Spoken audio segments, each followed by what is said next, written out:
Hello friends, कशा आहात? मजेत ना? मी प्रीती अनंतवार प्रीती अनंतवार रेसिपीजमध्ये आपल्या सर्वांचं मनपूर्वक स्वागत करते. आज आपण लच्छा पराठा आणि त्रिकोणी पराठा कसा बनवायचा त्याचा व्हिडिओ पाहणार आहोत.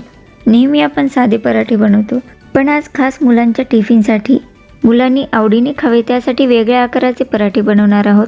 त्यासाठी मी गव्हाच्या पिठामध्ये थोडंसं मीठ टाकून घेतलेलं आहे. सर्व मिश्रण चांगलं मिक्स करायचं. यामध्ये आवश्यकतेनुसार पाणी टाकून पीठ घट्ट तिंबायचं आहे. ज्याप्रमाणे आपण पोळीचं पीठ तिंबतो त्याप्रमाणेच हे पीठसुद्धा तिंबून घ्यायचं आहे. अजून एक महत्त्वाची गोष्ट म्हणजे लच्छा पराठा आणि त्रिकोणी पराठा साधा बनवणार आहोत आपण, पण मी मसाला लच्छा पराठा कसा बनवायचा त्याचा व्हिडिओ यूट्यूबवर प्रीती अनंतवार रेसिपी चॅनलवर अपलोड केलेला आहे.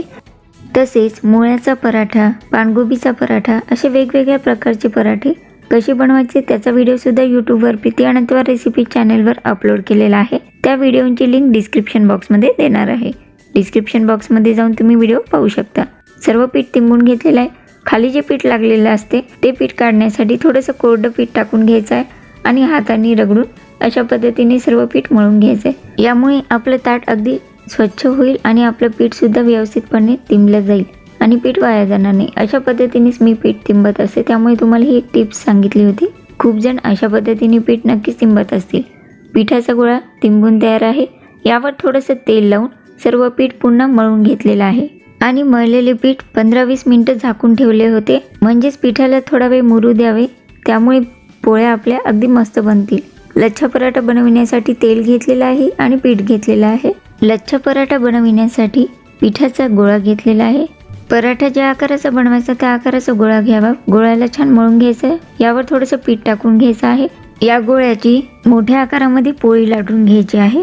ज्याप्रमाणे आपण फुलका बनवतो तेल न लावता त्याप्रमाणेच मोठ्या आकारामध्ये पोळी लाटून घ्यायची आणि यापासून मग आपण लच्छा पराठा तयार करून घेणार आहोत. मोठ्या आकारामध्ये पोळी लाटून घेतलेली आहे. यावर आपण तेल लावून घेऊया. पूर्ण पोळीवर तेल लावून पसरवून घ्यायचं आहे हाताने किंवा ब्रशच्या साहाय्याने. त्यानंतर तेल लावलेल्या पूर्ण पोळीवर पीठ पसरून घ्यावे. दोन्ही बोटाच्या साहाय्याने पोळीचा एक भाग फोल्ड करायचा. ज्याप्रमाणे आपण खाजीला फोल्ड करून घेतो त्याप्रमाणेच या पोळीला फोल्ड करून घ्यायचा आणि पुन्हा फोल्ड केलेला भाग पुन्हा उचलून पुन्हा फोल्ड करायचा. अशा पद्धतीने पूर्ण पोळी संपेपर्यंत फोल्ड करून घेतलेला आहे आणि फोल्ड केलेला भाग व्यवस्थित ठेवून याचा रोल तयार करायचा. अगदी गच्च रोल तयार करून शेवटचं टोक दाबून घ्यायचं. आवश्यकतेनुसार यावर थोडंसं पीठ लावून यापासून लच्छा पराठा लाटून घ्यायचा आहे. लच्छा पराठा लाटल्यानंतर खूप पातळ ठेवायचा नाही आणि खूप जाड पण ठेवायची नाही. याची जाडी व्यवस्थित मध्यम आकारामध्ये लाटून घ्यायचं आहे. ज्याप्रमाणे आपण पोळी लाटतो त्याप्रमाणे. तवा गरम झालेला आहे. गरम तव्यावर लच्छा पराठा टाकून घेतलेला आहे. गॅसची फ्लेम स्लो टू मीडियम ठेवून थोड्या वेळानंतर पराठा पलटून घेऊया. चमच्याच्या साहाय्याने किंवा हाताच्या साहाय्याने या पराठ्यांवर तेल किंवा तुमच्या आवडीनुसार तूप लावून घेऊ शकता. थोडा वेळ झालेला आहे. पराठा पलटून घेतलेला आहे आणि दोन्ही बाजूनी पराठे भाजून घेतलेले आहे. हा पराठा भाजल्यानंतर प्लेटमध्ये काढून घेऊया. अगदी सुंदर लेअर आलेले आहेत, पाहू शकता. मी तुम्हाला लेअर दाखवत आहे. याप्रमाणे अजून एका पद्धतीने पराठा कसा बनवायचा त्याचा व्हिडिओ पाहूया. पिठाचा अजून एक गोळा घेऊन मोठी पोळी लाटून घ्यायची. ज्याप्रमाणे आपण फुलका बनवतो त्याप्रमाणेच पातळ पोळी लाटून घेतलेली आहे. साधारण 1-1.5 चमचा तेल पूर्ण पोळीवर पसरवून घ्यायचं आहे. तेल पसरवल्यानंतर यावर पूर्ण पीठ पसरून घ्यायचं आहे. सुरुवातीचा लच्छा पराठा आपण फोल्ड करून बनवला होता. हा लच्छा पराठा फोल्ड न करता वेगळ्या पद्धतीने बनवणार आहोत. मी इथे चाकू घेतलेला आहे. लाटलेल्या पोळीचा वरचा आणि खालचा भाग थोडा शिल्लक ठेवून अशा पद्धतीने उभ्या रेषा पाडून घ्यायच्या आहे. सर्वात महत्त्वाची टीप, रेषा पाडताना वरचा आणि खालचा भाग पोळीचा थोडा शिल्लक असायला हवा. पूर्ण खालीपर्यंत रेषा मारून घ्यायच्या नाही. ही एक महत्त्वाची टीप आहे. पूर्ण पोळीवर अशा रेषा मारून घेतलेल्या आहे. दोन्ही हाताच्या साहाय्याने किंवा एका हाताच्या साहाय्याने कट केलेल्या रेषांचा भाग एका साईडने असं जवळजवळ घेत राहायचा आहे. अशा पद्धतीने कट केलेल्या पूर्ण लेअर अगदी जवळजवळ घेतलेल्या आहेत आणि जवळ घेतल्यानंतर सुरुवातीप्रमाणे याचासुद्धा रोल तयार करून घ्यायचा आहे. गच्च जवळजवळ भाग घेऊन फोल्ड करून घ्यायची, दाबून घ्यायचं आहे शेवटचं टोक. या पद्धतीने बनवलेल्या लच्छा पराठ्याचे लेअरसुद्धा अगदी सुरेख येतात आणि यावर आवश्यकतेनुसार पीठ टाकून घ्यायचं आणि ज्याप्रमाणे सुरुवातीला लच्छा पराठा लाटून घेतला त्याप्रमाणेच हा पराठासुद्धा लाटून घ्यावा. अजून एक महत्त्वाची टीप, आपण जेव्हा लेअर गोल करतो तेव्हा अगदी जवळजवळ घ्यावे. जर दूर केले तर अशा पद्धतीने मध्यभागी छिद्र पडू शकते. त्यामुळे फोल्ड करताना पूर्ण लेअर जवळजवळ घेऊन मगच फोल्ड करावी, ही एक महत्त्वाची टीप आहे. अशा पद्धतीने थोडंसं पीठ लावून हा पराठा लाटून घेतलेला आहे. तावासुद्धा गरम करून घेतलेला आहे. गरम केलेल्या ताव्यावर लाटलेला लच्छा पराठा टाकून घेतलेला आहे. गॅसची फ्लेम स्लो टू मीडियम ठेवावी किंवा जास्तच गरम झाला असेल तवा तर स्लो गॅस करावा. थोड्या वेळानंतर पराठा पलटून घेतलेला आहे. चमच्याच्या साहाय्याने किंवा हाताच्या साहाय्याने यावर सुद्धा तुम्हाला आवडत असल्यास तेल किंवा तूप लावून घेऊ शकता. थोड्या वेळानंतर हा पराठा पलटून घेतलेला आहे. दोन्ही बाजूनी पराठा भाजून तयार आहे आणि याचे लेअरसुद्धा अगदी सुरेख आलेले आहेत. हा पराठा मी प्लेटमध्ये काढून घेतलेला आहे. तुम्हाला आवडत असल्यास यावरून पुन्हा तुम्ही तूप लावून घेऊ शकता. आपण जो पराठा भाजून प्लेटमध्ये काढून घेतला त्याचे लेअर पाहू शकता तुम्ही, अगदी मस्त आलेले आहे. मुलांना तर हा पराठा पाहिल्यानंतर नक्कीच खायची इच्छा होईल आणि आवडीने मुले हे पराठे खातील सुद्धा. मसाला लच्छा पराठा कसा बनवायचा त्याच्या व्हिडिओची लिंक डिस्क्रिप्शन बॉक्समध्ये दिलेली आहे. डिस्क्रिप्शन बॉक्समध्ये जाऊन तो व्हिडिओसुद्धा तुम्ही पाहू शकता. आता आपण त्रिकोणी पराठा कसा बनवायचा आहे ते वेगवेगळ्या 2 प्रकारे त्याचा व्हिडिओ पाहूया. एक पिठाचा गोळा घेतलेला आहे. पिठाचा गोळा छान मळून घ्यायचा. पिठामध्ये डीप करून ज्याप्रमाणे आपण फुलका बनवतो तेवढ्या आकारामध्ये याला लाटून घ्यायचं आहे. लाटलेल्या पूर्ण भागावर तेल लावून घ्यायचं आहे आणि मग वरून पीठ लावून पसरून घ्यायचं. पुन्हा फोल्ड करून पुन्हा पूर्ण भागावर तेल लावून पुन्हा थोडंसं पीठ लावून त्रिकोणी आकारामध्ये फोल्ड करून घ्यायचं आहे.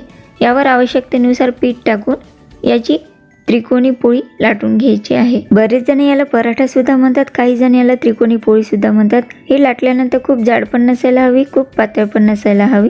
त्रिकोणी पराठा लाटून घेतलेला आहे आपण. अजून एका पद्धतीने पराठा कसा लाटून घ्यायचा ते पाहूया. अजून एका पिठाचा गोळा घेऊन मोठी पोळी लाटून घेतलेली आहे साधारण साईजची. यावर तेल टाकून पूर्ण तेल पसरून पुन्हा पीठ टाकून पसरून घ्यायचं आणि चाकूच्या साहाय्याने एका साईडला मध्य भागून खालीपर्यंत कट करून घ्यायचं आहे. कट केलेल्या भागाचा टोक घेऊन त्रिकोणी आकारामध्ये याला फोल्ड करून घ्यायचे आहे. राहिलेला भाग पुन्हा त्रिकोणी आकारामध्ये फोल्ड करून घ्यायचा.